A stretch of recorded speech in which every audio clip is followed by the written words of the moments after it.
Bonjour et bienvenue sur votre chaîne Proximité Web TV. Les relations toxiques, quelles conséquences sur nous et comment en sortir? Ravi de vous retrouver pour ce nouveau numéro de Passeport Santé. Les relations toxiques, nous en parlons aujourd'hui avec notre invitée, la psychologue Rita Meda. Bonjour. Bonjour Cyrielle. Ravi de vous retrouver, Madame Meda. Moi aussi. Alors, de plein fouet, nous allons rentrer dans le sujet qui nous intéresse. Comment sait-on que nous sommes dans une relation toxique? Bon, on sait qu'on est dans une relation toxique lorsque, en fait, on perd la liberté d'être soi-même, la liberté de penser, la liberté d'agir librement, spontanément, sans risque d'être méprisé, sans risque d'être mal jugé, etc. C'est aussi lorsque dans une relation, vous remarquez que vous êtes toujours dans le doute. Est-ce que la personne va apprécier? Est-ce que ce sera assez? Est-ce que ce ne sera pas assez? Est-ce que je suis à la hauteur et tout? Ou toujours, il y a un sentiment de culpabilité qui va revenir à chaque fois. La personne va toujours se demander s'il est fâché, c'est certainement à cause de moi. S'il est ceci, c'est que je ne suis pas compétente, c'est que je n'ai pas assez fait ceci. Donc on est toujours dans la culpabilité de ne pas être assez. Ou bien il y a beaucoup aussi dans les relations toxiques une dévalorisation de la personne qui subit la toxicité de la relation. Donc il y a une perte d'estime de soi. Donc quand il y a plus ou moins tous ces éléments, on est dans une relation toxique. Que ce soit au boulot, que ce soit dans la famille, que ce soit dans une relation amoureuse, que ce soit dans n'importe quel autre type de relation, dès qu'il y a ce mal-être, voilà. On ne peut pas être soi, on ne peut pas montrer son authenticité, sa singularité, sans être... voilà. mais est-ce que c'est pas normal de se culpabiliser ou bien d'être dans le doute quand on est face à autrui parce qu'on ne sait pas toujours comment les autres réagissent? Est-ce que c'est pas normal? Est-ce que ça veut forcément dire qu'il y a une toxicité dans la relation? Non, le problème, c'est de ne pas, c'est pas de ne pas ressentir la culpabilité ou tu as dit un autre... Le doute? Le doute, Oui. c'est la récurrence de la chose. La récurrence de la Voilà. chose. Quand c'est tellement répété, quand ça devient une norme dans la relation, c'est toxique. On peut ressentir une culpabilité parce que justement on a fait mal, on n'a pas été ceci, on n'a pas... Ou bien le doute parce qu'on a mal agi, ou bien on se pose la question sur nos actions. Oui, mais quand c'est récurrent, quand c'est permanent, ça devient toxique. Est-ce que le fait de s'adapter, on peut parler à ce moment aussi de relations toxiques? C'est-à-dire qu'on choisit nous-mêmes de s'adapter à la manière de faire de quelqu'un, au quotidien, à la manière de parler d'une personne et on décide soi-même que bon, il est comme ça et puis je décide de m'adapter en fait par rapport à son caractère. Non, c'est pas... non, de facto, je veux dire non dans un premier temps. Oui. Ce n'est pas être dans une relation toxique, c'est ça que tu veux dire? Oui. Que de dire, bah, écoute, de choisir de s'adapter. Parce qu'il y a le mot choisir. Mm-hmm.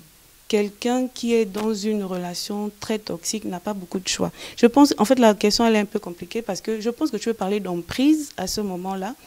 Dans une relation très toxique, on n'a pas vraiment le choix, on est obligé.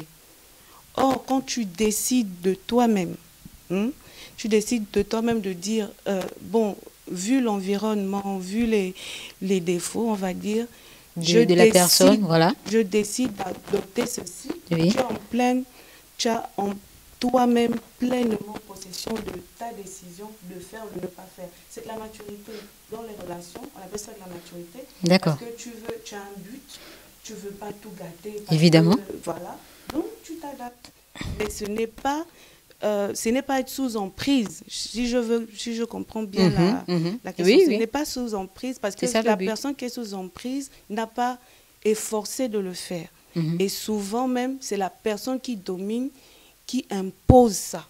Ce n'est pas la personne dominée qui décide de le faire. Elle est dominée, c'est imposé. Et voilà voilà. Penser ne pas se passer de quelqu'un. Est-ce que à ce moment, on dit généralement ça, que je ne peux pas me passer de telle personne, que j'ai besoin de lui, que sans lui, je ne me sens pas vivre. Est-ce qu'à ce moment, on peut parler de relations toxiques? Mais la personne qui se sent dominée, comment elle sait à ce moment-là qu'elle est sous emprise? Mais souvent, elles ne savent même pas. Que justement, comment? Souvent, elles ne savent pas parce qu'en fait, les personnes sous emprise, en fait, sont un peu des malades Affectifs. en fait. Et au début, l'emprise ne commence pas du jour au lendemain. Oui. C'est des personnes qui ont leurs blessures, qui rencontrent quelqu'un. Pourquoi elles rencontrent des personnes toxiques? Elles rencontrent des personnes toxiques parce qu'en fait, la personne toxique, le manipulateur ou bon, tout ce qu'on veut lui donner comme nom. Voilà.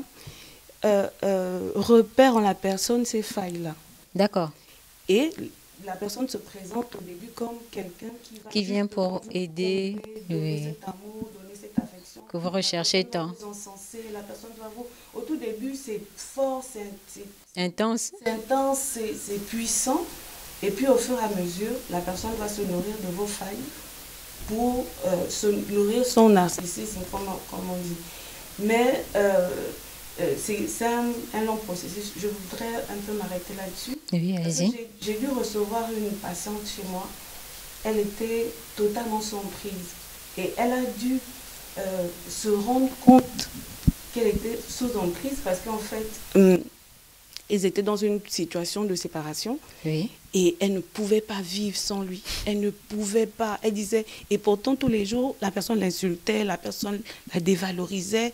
Et je demandais, mais pourquoi tu veux rester avec? C'est parce qu'en fait, cette personne, au tout début, l'avait montré que tu es ma priorité, tu es la personne la plus importante. Le centre. Et ça créait une dépendance.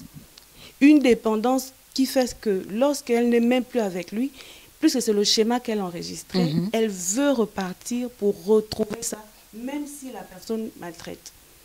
C'est compliqué, hein? Le problème psychologique, c'est pas si évident que ça. Mais certains appellent ça de l'amour, simplement. Non, c'est pas de l'amour, c'est toxique. Ça vous détruit parce que vous n'êtes pas vous-même. Ça vous détruit parce que votre singularité n'est pas respectée, vous n'êtes pas valorisé. Toutes les relations où vous êtes obligé de vous cacher, de vous renier, de ne plus être vous, c'est toxique. Je ne parle pas d'exalter les défauts des gens. Oui. Non, je ne parle pas de ça.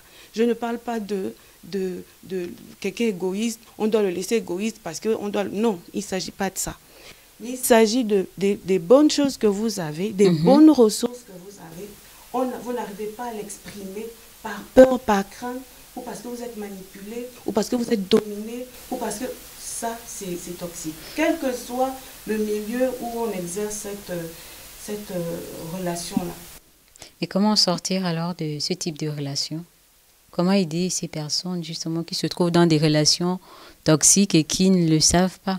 Ça peut prendre combien de temps avant que la personne ne se rende compte? Ça dépend des situations, des individus, de qu'est-ce qui se passe, parce que quelqu'un de l'extérieur peut être alerté. Tout à fait. Vous vous alertez sur la situation et puis vous prenez conscience, comme aussi c'est vous-même, je ne sais pas trop, vous êtes en contact avec une lecture, et puis vous vous rendez compte que ça décrit bien votre situation, etc. Mais il faut d'abord prendre conscience que la relation dans laquelle je suis là, c'est toxique, etc. Donc, au final, comment alors avoir une relation saine? Pour avoir une relation saine, il y a quelqu'un qui dit que la relation que nous avons avec les autres est le reflet de la relation qu'on a avec nous-mêmes. De manière plus claire. Ça veut dire en fait que si je m'estime, si je guéris de mes blessures, si je me chouchoute, etc., facilement, je vais avoir des relations saines avec les gens. Mais si j'ai trop de failles, j'ai trop de problèmes, facilement aussi, je vais attirer des gens qui ont ces failles-là ou qui peuvent utiliser ces failles-là contre moi. Donc, il faut se prendre en main soi-même, il faut prendre soin de soi, il faut s'aimer en fait. Il faut apprendre à s'aimer. Les gens ne s'aiment pas. Pourquoi? Parce qu'on leur a pas appris à s'aimer depuis qu'ils sont plus jeunes. On leur a appris à s'apprécier, apprécier. Il faut apprendre à se célébrer, à se valoriser. Et même si on n'a pas tous les outils, bon oui, on n'a pas ceci, tel, mais il faut apprendre à dire non, j'ai de la valeur et malgré mes défauts, je vais m'améliorer, mais j'ai de la valeur. Il faut apprendre à se le dire et à le penser, à le vivre. D'accord. Merci. C'est ici que prend votre émission Passeport Santé, qui parlait aujourd'hui des relations toxiques. Apprendre à s'aimer et à se valoriser, c'est nécessaire pour notre bien-être afin d'éviter de rentrer dans des relations qui nous détruisent. Merci d'avoir été de nous sur Proximité Web TV. À très bientôt pour un prochain numéro.